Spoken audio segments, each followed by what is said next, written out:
The Griffins love pushing the limits of humor, but sometimes their jokes explode in their faces. From Peter's reckless pranks to Brian's failed attempts at wit, their punchlines often spiral into disaster, turning laughs into chaos. Here are the most unforgettable times when their jokes hilariously and horribly backfired. Let's start with how Brian managed to ruin his life with just one careless tweet. In the Family Guy episode, The D in Apartment 23, Brian and Stewie plan to attend a public reading for children.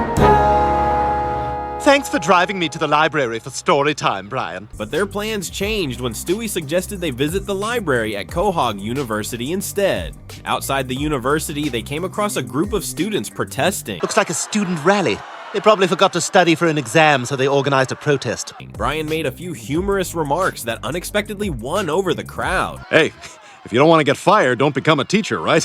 Totally, you should tweet that! Their reaction inspired him to revive his long-abandoned Twitter account. Blast off in 3, 2, 1, and tweeted. I am back in the game, see? Despite Stewie's skepticism, Brian enthusiastically resumed posting, sharing thoughts on anything and everything. Hashtag GOPU. 3 references in one tweet. I'm sweating. I'll just add it to my notes for later. But his overconfidence quickly became his downfall. After making a tasteless joke about a new Kevin Hart movie. See the new Kevin Hart movie. Just kidding, I'm white and went to college. Hashtag Baywatch movie. The post went viral for all the wrong reasons. News outlets picked up the story, and soon the entire town turned against him.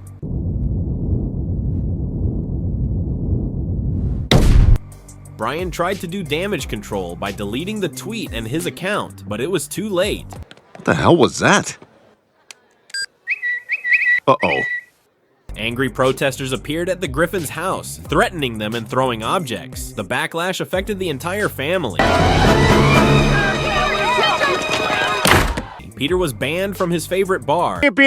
Oh, why? 'Cause I'm like your slave? Man, you're no better than your racist dog. Chris and Meg faced trouble at school. Your dog wrote an insensitive tweet. You can't eat here. And Lois couldn't even shop peacefully. Tino! Larry! You can't freeze me out like this. We're on a first-name basis. The tension escalated, and Brian attempted a public apology, but his poorly chosen words only fueled the outrage. You know what? I'm not a racist, all right? I just told a bad joke. There's a huge difference. The situation spiraled out of control, forcing the Griffins to ask Brian to leave their home for everyone's safety. We think you should move out. What? Oh! Brian moved into a small, rundown apartment, beginning a lonely, isolated life. A stark reminder of how one impulsive online post can have lasting real-world consequences.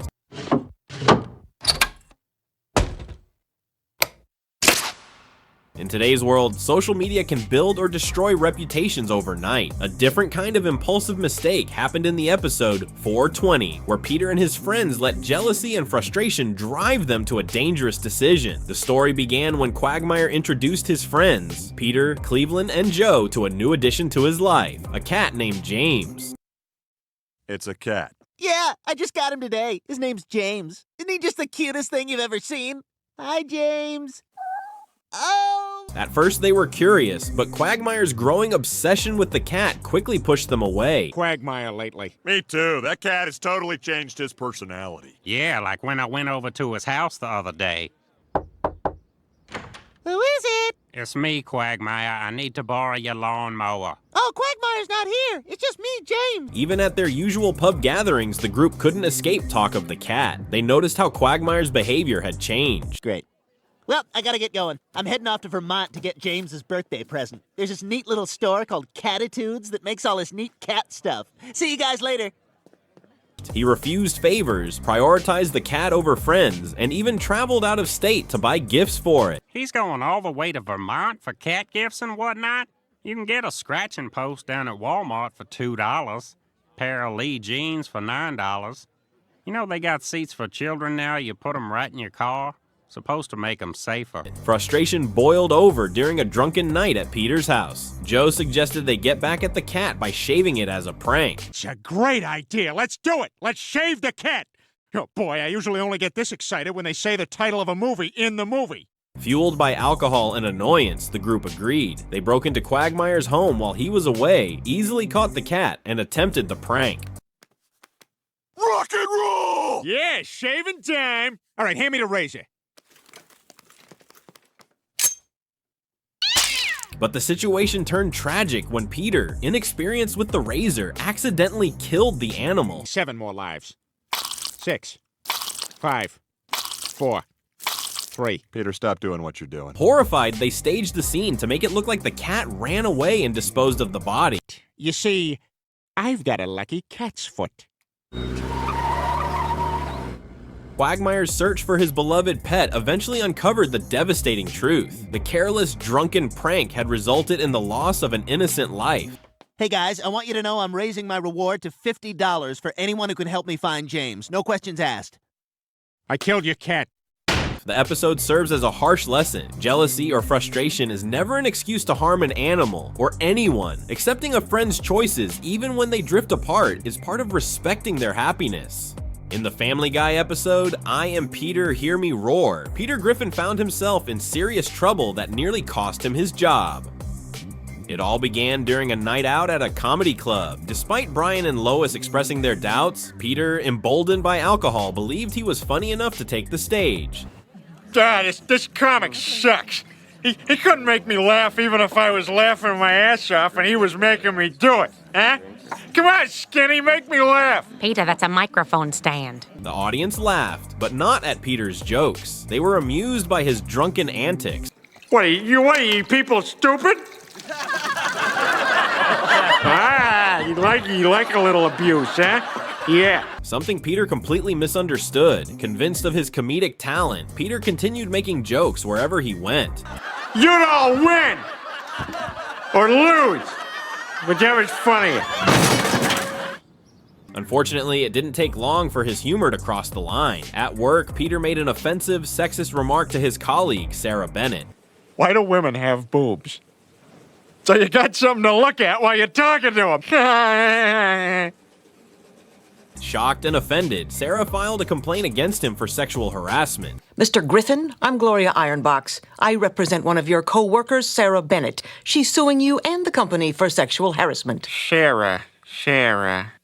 Peter's boss, Mr. Weed, was unimpressed and presented Peter with an ultimatum: complete a behavior correction course or lose his job. Mr. Weed, I teach a workplace sensitivity training class for the Women's Action Coalition. If Mr. Griffin completes my course, we'll drop the lawsuit. I assure you, Peter will be there. His job depends on it. Peter failed the course and was sent to a 2-week sensitivity training program at a women's retreat. You are a valued member of our business team, and I will give you a raise tomorrow if you come to work without a shirt on. Mr. Griffin! I'm sorry, that came out wrong. Let me try again. After multiple awkward situations and several hard lessons, Peter managed to change just enough to keep his job. He narrowly avoided losing everything because of one careless joke. Notice I'm making physical contact with her in order to establish a connection. I think you'd make even more of a connection if you hugged her, too. Very good, Peter. That's true. This episode serves as a reminder that humor is subjective and crossing boundaries can have real consequences. Respecting others doesn't mean losing your personality. It means understanding where to draw the line. A similar situation unfolds in the episode The Splendid Source, where the consequences of a dirty joke spiral out of control. The story begins when Chris Griffin is suspended from school for repeating an inappropriate joke in class. Mr. and Mrs. Griffin, the reason Chris was suspended is that he told a very inappropriate joke in class. Well, Principal Shepard, we promise you it won't happen again. Concerned, Peter and Lois meet with the principal and discover that Quagmire was the one who shared the joke with Chris. Now, where Chris heard the joke, but I can assure you it wasn't at home. Was it, Chris? No, Mr. Quagmire told it to me. Peter, curious about what could cause such a stir, tracks down Quagmire to hear the joke for himself. Upon hearing it, Peter and his friends are amazed by its outrageous nature and become determined to find its original source. All right. So this chick meets a guy at a bar and... Oh, God, I pooped my pants. It's funny when it happens to other people. Their harmless search quickly escalates. Unable to find answers in Quahog, the group extends their investigation to nearby towns, but their curiosity soon lands them in danger. We were wondering where you heard that dirty joke you told Quagmire. Oh, that one? Oh, no, I'm not going to tell y'all that one here at the workplace. Too dirty. Maybe after quitting time I'll have a mimosa and tell y'all then. In one town, they are confronted by mysterious men in black suits, kidnapped, and flown to a remote island. We'd been captured, tied up, and kidnapped. And as if that weren't bad enough, we found ourselves on a plane headed to an unknown destination. Where the hell are they taking us? There, they discover the existence of a secret organization, the Order of Dirty Joke Writers. This clandestine group has been responsible for crafting the world's most infamous dirty jokes for centuries. And there's Bill Gates! Is there some joke area of a beaver eating a woodpecker? Is that something? Would that work? Wow, these are some of the world's smartest people. Not a lot of women. Yeah, not a lot of women. Although Peter and his friends finally uncover the joke's origin, they soon realize they are not permitted to leave the island.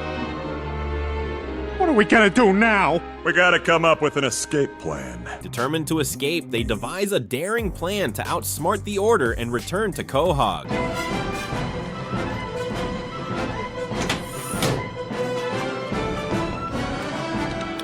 The experience teaches them that curiosity can sometimes lead to unexpected and dangerous consequences. Peter's got the best one ever written right there. Read it, Peter. Guess what? Chicken butt. That's it? That's the joke? No. This is the joke! What started as an innocent search for a joke turned into a high-stakes adventure. In the end, they learn that not every mystery needs solving, and some jokes, no matter how tempting, come with hidden risks. Thanks for watching. Don't forget to like and subscribe for more Family Guy content.